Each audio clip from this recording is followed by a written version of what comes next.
Hello, YouTube. Welcome back to my channel. So today I want to talk about something that I call a dead listing. So what is a dead listing? It's basically a listing that just don't get sales. And you've had it up for a little while, minimum 3 months, but I'll say more 6, 7 month range. So I do categorize these into three categories. The first category is basically no views, no sales, just basically dead. The second one is when they do get some views and some clicks and some favorites and people are checking it out, but they're just not purchasing. The last one is when you run ads on the product and you can look at it and say, oh gosh, there's this many views. But everybody knows what I'm talking about with the Etsy ads. If you run Etsy ads, and you show how many clicks you have, and you're getting the views, but you're not getting the clicks. So of course, if you don't get the click, you're not getting the sell. But I want to jump into the first category first, and that is the ones that just get nothing. Like no views, no clicks, no favorites, no sales, nothing. It's basically like it does not even exist on Etsy. They're not showing it to people. I want to tell you a quick little story of my bestseller. I have a bestseller with a bestseller badge, and I very seldom do any kind of duplicates or A/B testing with this, and I know I probably should do more of that. But so I did basically an A/B testing with this. It's the same exact product, and I do offer a little bit of different colors and stuff. So think about this: the background has a circle and then a triangle in the background. You can change that those colors. So one of them I posted was red and blue, and the other one was purple and green. Same um exact product, and when you click on it, you can actually personalize the colors you want of those circles and triangles. So it's the same product, it's just you can change a little bit of the colors. One of these, and it's got 95% of the keywords. One of these has a bestseller badge. The other one, both these products have been up right at 12 months. The other one cannot even get clicks, does not get views, does not get favorites, does not get sales. In fact, zero sales on it. The other one is a bestseller, and it's the same product. So why am I saying this? First of all, if you have a dead product like this one that is dead, I want you to analyze the product, the design. And if you look at it and say, okay, this is a great design, but for whatever reason, Etsy's just not showing it. And that can happen. You can do everything correct, everything SEO. And if you've done everything, you look at the photos, you look at the SEO, and you're not getting clicks and you're not getting anything. And I still say give it 4 months. I would actually delete it, go back through it, make sure everything again is good. Maybe even try a different main picture, and I would repost it from scratch if you think the design's really, really good. After you've done this for a little bit, sometimes you have an idea, okay, this is a great design. And I would just repost it and give it a shot. Maybe change the first couple keywords in the SEO. And that may help. But I would try to, because for some reason, you can do everything right and it's a great product, and Etsy just don't show it. And this is the perfect example why I explained it earlier. I got the same exact product. One is a bestseller on Etsy on the first page. Well, it depends on what you search for, but it can be on the first page. And the other one don't sell at all. Zero. So that's what I would do. But I do say on these listings, give it minimum 3 months. I say 5 months. Because I've had a few products that was getting no action for 3 months. And then all of a sudden, Etsy starts showing I'm getting all these views on it. Then I start getting sales on it. Just out of the blue. I have no idea why that happens. But it could be other products fall off and they start promoting mine more. But for whatever reason, they start showing out of the blue. Now, if you do that again and it does not sell, then I probably would just remove the listing. And it's probably just not a product that's going to work. Is what I personally do. If I try it a couple of times and it don't work. But I don't say give up. If you really look at it and you got everything correct from the SEO, from your pictures to the and you think it's a great design or great product, then I would just try to do it. And this is with products that just gets no views, no favorites, nothing, no action. That's how I handle those products. Now, the next one, let's say you're getting views, clicks. You're getting the clicks, even some favorites, but not getting the sales. So what would I do here? First of all, you gotta look at the price. Is your price is your pricing correct? If everybody else is selling their product for 20 bucks and you're selling yours for 35, you're not gonna win. And it's gonna be hard even if you go to like 28 bucks over 20. Now, if you're at 22 bucks, everybody says 20, that is not bad at all. But if you're getting the clicks and you're not selling, and other people are selling very similar product for 20 bucks and you're at 22, I would then drop it down to 20 bucks as long as you can handle from the profit margin standpoint. Second thing you got to do is you got to analyze your listing, your information with your listing.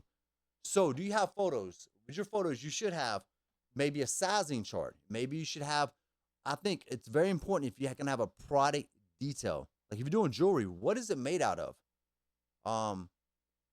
If you're doing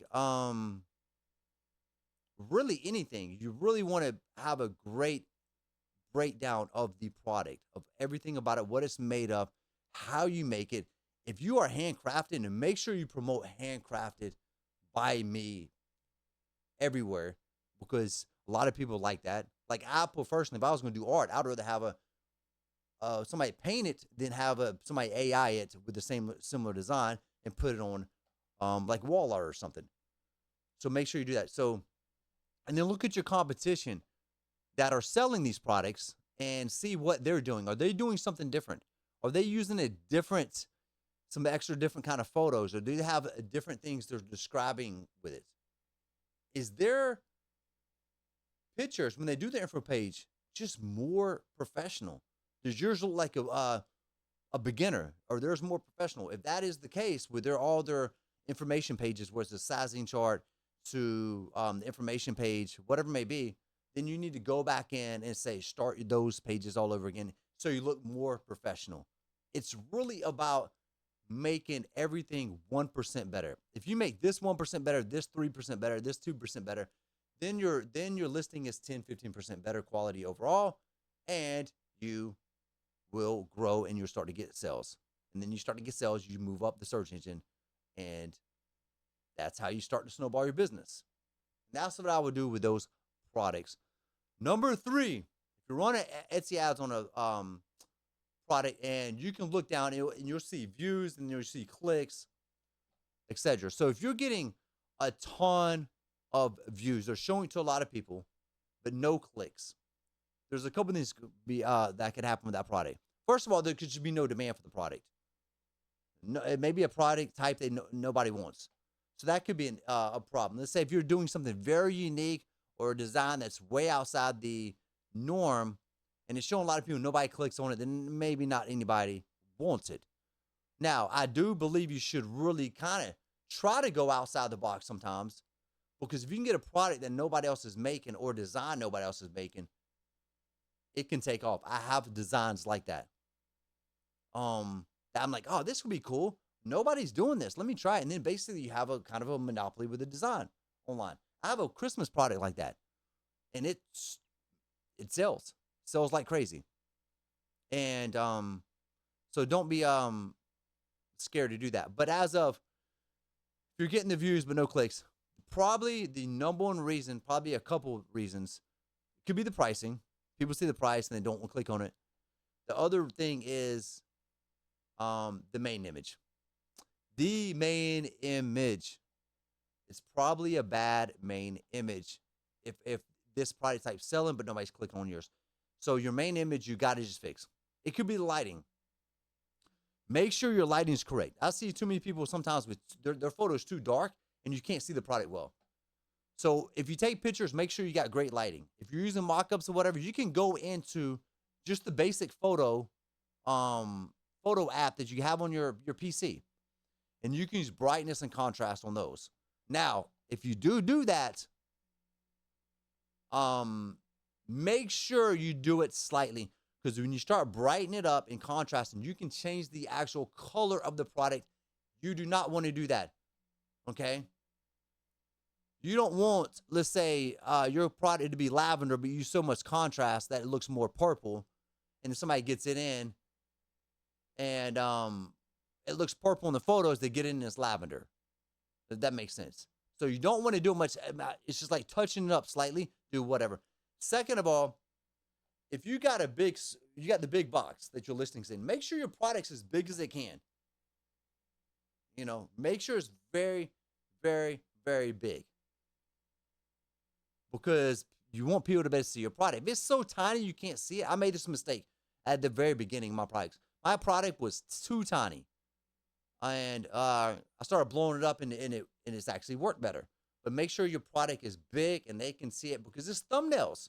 There's a bunch of thumbnails. They can't see your product that well. That's not good. Second, lastly, try to theme your pictures if you can. Theme your pictures. What I mean by that, if it's a Halloween coffee mug and it's sitting on a table, don't just sit it on just a pure white or black table. You can go to the dollar store and get little dollar items, and it can be like some a Halloween lantern, or like some spider webs around it, or whatever, Halloween candy. It could be whatever it may be. You can do all this for like $5. If it's mock-ups, try to find mock-ups that are Halloween themed if you're doing a Halloween product. Same thing with Christmas. You know, if you're doing Christmas coffee mug, put some candy canes around it. I mean, it's dirt cheap. I mean, you take your photos. Or, again, if you do mock-ups online, then find themes, because it will draw people in to the whole Christmas Halloween theme. And emotions make people click. Emotions can make people buy. So try to theme your main photo at least. I try to theme most of my photos if possible. But if you can theme your main photo, that really helps people click on it. And then, of course, they click on it, you got a better chance to buy. But that's basically how I deal with my dead listings, to try to boost them, get them going, and try to get them off the ground. You know, eventually, if they just don't, nothing works. You try all these methods and they don't work, and it's sitting there for 9 months and it's not selling, then maybe it's time to remove them. You know, maybe it's time. But that's really up to you. But I give an item some time. I do. I'm not going to sit there and just delete it after 3 months. I'll really try to work with it. But these are kind of my 3 methods on how I deal with these 3 issues with it. So I hope this helps you out, gives you a little bit of help on how to deal with these dead listings. But that is it for this video. I hope you stuck around to the end. If you did, please hit like, subscribe. I'll be bringing more tips as well. Thank you, and I will see you next time.